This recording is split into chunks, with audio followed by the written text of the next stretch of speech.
And our first story, being visually impaired has not stopped two graduates of the University of Cape Coast from seeing success. Well, Richard Kwejo Nyako met a pair of pioneers who are the first visually impaired graduates to get first-class degrees in that university. Caruthers and Winnie, friends who have graduated from the Cape Coast University with first-class degrees. They have defied convention and overcome the challenges of learning in a tertiary education system that is poorly adapted to students living with physical challenges. And we are looking forward to achieving a lot in life. Our plea to society is that they just have to give us the opportunity. We have the capabilities, we have the potentials to perform when we are given the support, when we are given the facilities, when the environment is conducive, it's created for us. We will be able to achieve and make great success. Vice Chancellor of the University of Cape Coast entreated other graduates to use the knowledge acquired to help build society. Graduation ceremonies are occasions for every university to showcase her products, to let the whole world know the modest contribution they have made to knowledge and also the service they have rendered to help improve the well-being of the society.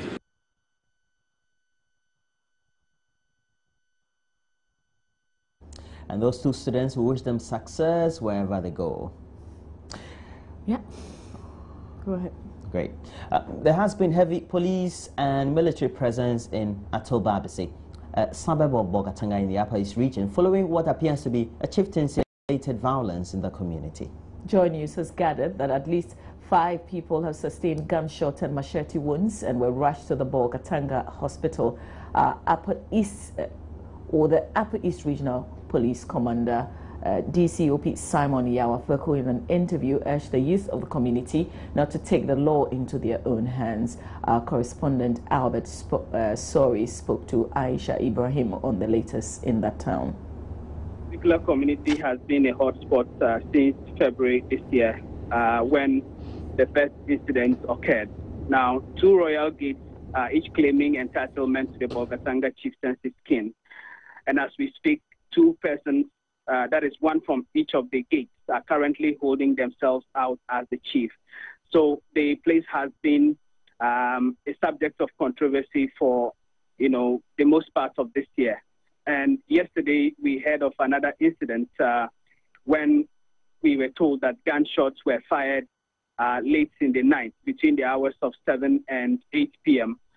Now we have 7 persons according to information from the police, 7 are currently receiving treatment at the Bogatanga Hospital because of injuries they sustained. Some of them gunshot wounds, some are also cutlass or knife wounds, as we've been told. Regional Commander DCOP Simon Afeku said that because the shots were fired in the dark, it has been difficult for them to identify the perpetrators, so they are still investigating. So for now, arrests have not been made, but as and when the investigations reveal the persons who were, behind these attacks, then they can make arrests. Meanwhile, in the central region, 2 people also sustained gunshot wounds following a chieftaincy conflict at Dutch Commander. The 2 have since been rushed to the Cape Coast Teaching Hospital. Here's our correspondent, Richard Kwejo Nyako. In Dutch Commander, the chieftaincy conflict has raged on for some considerable length of time. And now they do not have one person as the chief. There are 2 factions.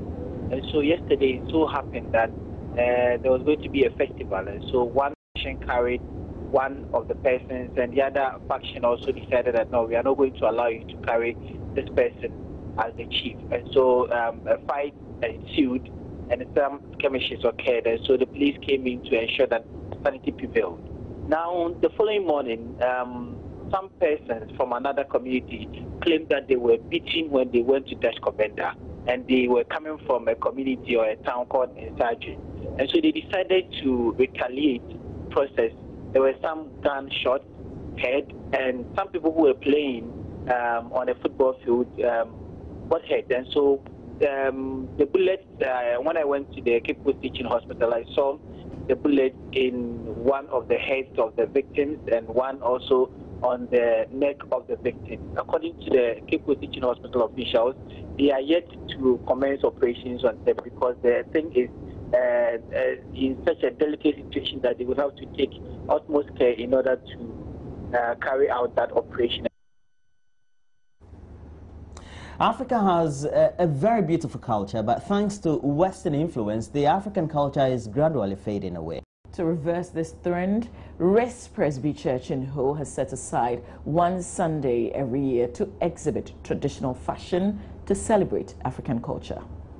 The maiden edition, dubbed African Traditional Sunday, was marked September 27. Members of the church were dressed in their stunning African print, sewed in different designs to commemorate the day. However, kente fabric dominated most. Men, women, likewise children, were dressed in the handmade fabric, bringing to a full glare the beauty of kente. Some men also took to exhibit the culture from the northern parts of Ghana. They wore beautiful Batakari smocks. Some women verily wore different kinds of African hairstyles, exhibiting how our ancestors treated their hair before influence from the Western world came in. Others also decided to embellish their heads with various kinds of African headgears. A larger part of the church sought to use colorful, beautiful neck and wrist beads to match their African print with. African cuisine and drinks were served after church service to climax the day. The African Traditional Day celebration was under the theme, worshipping God the African way to meet the needs of the church and the society. Fred Kwame Asori's report for Joy News.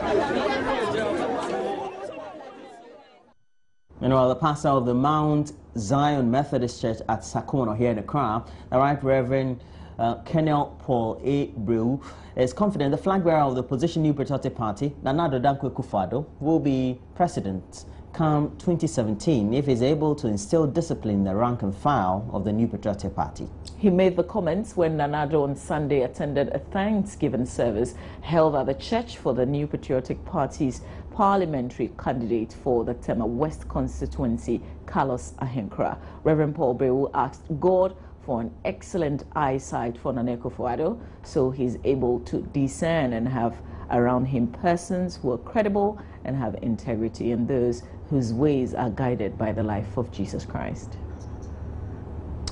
We'll bring you a lot more updates on the subject of the MPP. But in the meantime, though, somebody very close to Nana Addo Dankwa Akufo-Addo, that is his vice presidential candidate, Dr. Mahmoud Bawumia, Friday visited the camp of the Ghanaian pilgrims performing this year's Hajj in Mecca, following the stampede at Mina on Thursday.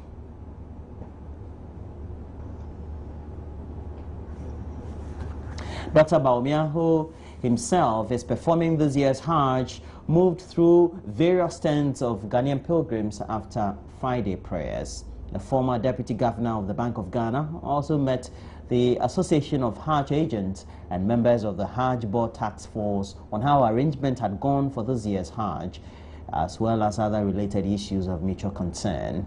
Already, 5 Ghanaian Muslim pilgrims are reported to have been missing at the Ghana camp at Mina in the Kingdom of Saudi Arabia as of Friday. A source at Mina told the Daily Graphic that the Pilgrims Affairs Office of Ghana could not confirm whether the missing Ghanaians, including a Hajj agent, were killed or injured in last Thursday's stampede, which resulted in the death of more than 700 pilgrims.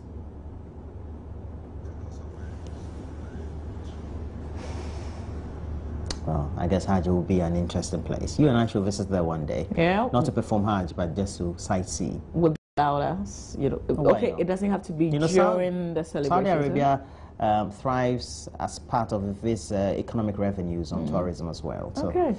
I think that just to go. We need a lot of funds though, because they say it's expensive. We're not performing in the Hajj, so because we're not staying for that long and doing all the things. But once we're just going, we just need to buy the ticket, get the good hotel accommodation, make sure that we have enough keeping money to eat at very good restaurants. That cost is on you? As well.